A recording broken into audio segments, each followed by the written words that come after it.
திரு நாகராஜ், பாஜகவை நேரடியாக விமர்சிக்கிறார் பிரசன்னா. இங்கே வந்து ஒரு பிரச்சனை ஏதாவது வந்தால் அதில் நாம் வந்து என்ன இருக்குன்னு பார்க்கலாங்கிற மாதிரி ஒரு கடும் விமர்சனத்தை அவங்க நோக்கி வைக்கிறார் அவர். இல்லை, அவங்க நான் கள்ளக்குறிச்சிக்கு நாங்கள் குழு அனுப்பல, கள்ளக்குறிச்சிக்கு முதலமைச்சர் போகலை, நாங்களும் குழு அமைக்கல, எங்கள் தலைவர்களை போய் பார்த்து வந்தாங்க. இங்கு ஏன் கரூருக்கு இத்தனை நாங்க ஆர்வத்தை எங்களுடைய துயரத்தை பகிர்ந்து கொள்றோம் அப்படின்னா, ஒரு வளர்ந்து வருகின்ற தலைவரை அழிக்க நினைக்கிறதோ திமுக, ஒரு ஜனநாயக படுகொலை செய்ய நினைக்கிறதோ திமுக அப்படிங்கிற பயம் மக்களிட்ட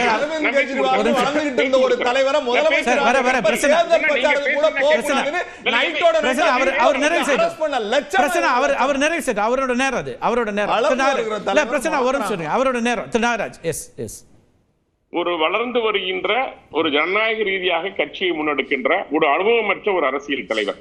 அவர் செந்தில் பாலாஜி கொஸ்டின் கேட்கிறாரு, நிர்வாகிகள் வழி நடத்தினார்களா, ஒரு புதிய கட்சி என்ற காரணத்தால் மக்களோட அக்கறையோடு செயல்படுவது, இதெல்லாம் சொல்றாரு. இதெல்லாம் உங்களுக்கு 5 கட்சி மாறி உங்களுக்கு தெரியாத, அந்த மக்களை கோர்ட்டே அனுமதி கொடுத்திருந்தாலும் கூட அந்த கரூர் மக்கள் உங்கள் மக்கள் இல்லையா?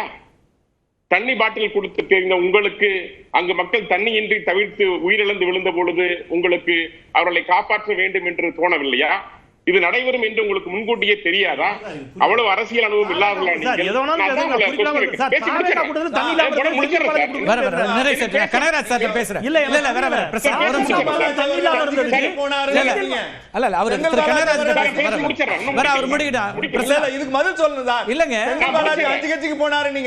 உங்க மாநில பாஜக தலைவர் எந்த கட்சியில இருந்தார், எப்படி இருந்தாருங்கிறத உங்க நினைவுக்கு சொல்றேன்.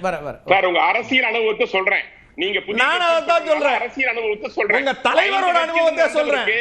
ஒரு பொது நீங்க மணிப்பூரை கம்பேர் பண்றீங்க, 100% கம்பேர் பண்றீங்க. மணிப்பூர்ல நடந்தது இனப்படுகொலை, மோடி அரசு தலைமையில் இனப்படுகொலை.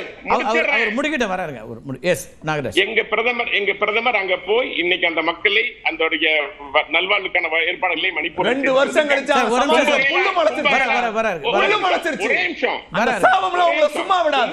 கும்பமேளா அவருடைய சமாதியில புல்லு முளைச்சிருச்சு. 2 பேர் பேசினா கருத்து போய் வீரர்களுக்கு நடுவுல துப்பாக்கிகளுக்கு நடுவுல போனீங்க. It's my moral fight. moral fight. இல்ல பிரச்சனை ஒரு நிமிஷம் இருங்க. நாகராஜ் நீங்க சொல்லுங்க. எஸ் இல்லைங்க, இவங்க மணிப்பூர் பத்தி பேசுறாங்க. கும்பமேளா கோடிக்கணக்கான மக்கள் கூடிய கூட்டம் வரலாறுங்க அது. சரி, அது விடுங்க. அத்திவரதர்ல 3 லட்சம் பேர் ஒரே நாள்ல கூடினாங்க. முன்னேறிய மாநிலம் என்று சொல்லுகின்ற முதலமைச்சர் இவரே சொல்றாரு தற்குறி மக்கள்ங்கிறாரு. பிரச்சனை பேசுறப்ப கரூர் மக்கள் தற்குறி மக்கள் இவர் ஒத்துக்கிறாரா? அப்ப இந்த முன்னேறிய மாநிலத்தில் இருக்கின்ற முதலமைச்சர் ஆட்சியில இப்படி ஒரு 10,000 பேர் கூட பண்ற இடத்த 40 பேர் செத்து மடிக்கிற. நீங்க அத்திவரதர் உதாரணம் காமிச்சு அங்கேயும் சில மரணங்கள் நடந்துருச்சு. நான் கேட்கறது, நீங்க முன்னேறிய மாநிலம் சொல்றீங்க, கரூருடைய ஒரு முக்கியமான முன்னாள் அமைச்சர், இந்நாள் ஒரு வலதுகையாக இருக்கின்ற முதலமைச்சருக்கு வலதுகையாக இருக்கின்ற ஒருத்தருடைய முன்னாள் அமைச்சர் இருக்காரு, சிறையில் அமைச்சர் வந்தவர் இருக்காரு, அவருக்கு தெரியாதான்னு கேட்கிறேன். இது திட்டமிட்டு அவர் என்ன சார், காவல்துறை நிர்வாகம் தெரியலையான்னு கேட்கலாம்.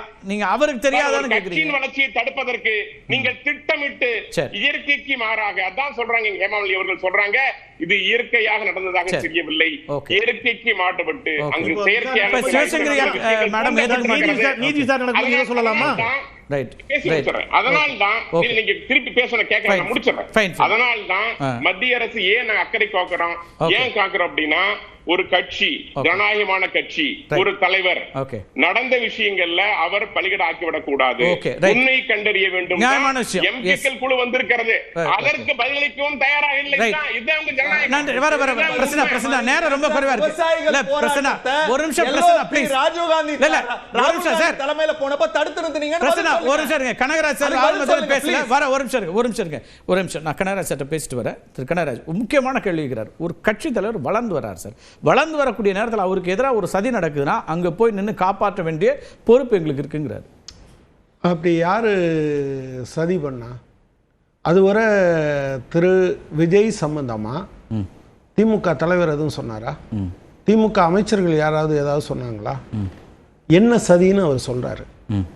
அவருக்கு ஏதோ சதின்னு தெரிஞ்சிருக்குல்ல, அது என்ன சதி? அவங்க ரொம்ப ஜனநாயகவாதி மாதிரி பேசுறாங்க. எலெக்ஷன் கமிஷன் பெட்டிஷன் கொடுக்கறதுக்கு ஒரு 143 எம்பிஸ் போனாங்க, எதிர்கட்சி தலைவர் உட்பட. யாரை எலெக்ஷன் கமிஷனை சந்திக்கிறதுக்கு. டெல்லி போலீஸ் என்ன சார் பண்ணுச்சு? கூட்டிக்கொண்டு போய் ஜெயிலில் வைக்கல. அதாவது தமிழ்நாடு அரசாங்கம் என்னெல்லாம் செய்யணும், இன்னும் லிபரலாக இருக்கணும்லாம் நான் சொல்லுவேன். ஆனால் அதை பேசுறதுக்கு பாஜகவுக்கு எந்த விதமான தார்மீக உரிமையும் அவங்களுக்கு கிடையாது. அடுத்து டெல்லி கும்பமேளா நடக்குது.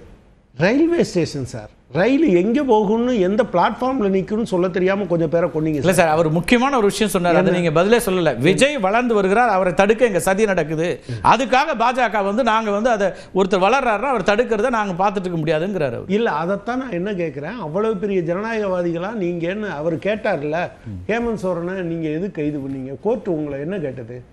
ஏயா கைது பண்ணுறதுக்கு முன்னால் ஆதாரத்தை வச்சுக்கிட்டு கைது பண்ண மாட்டீங்களா? கைது பண்ணிட்டு ஆதாரத்தை தேடுவீங்களா? அவரை ஜாமீன் விடுங்கன்னு சொல்லிச்சா இல்லையா? அது யார வாயில மிதிச்சது? உச்ச நீதிமன்றம் மிதிச்சது. இதே செந்தில் பாலாஜியை நாங்க கைது பண்ணணும், ஏன் அமைச்சர் நீக்கினீங்க? அமைச்சரை வச்சிருக்கலாமே அவரை.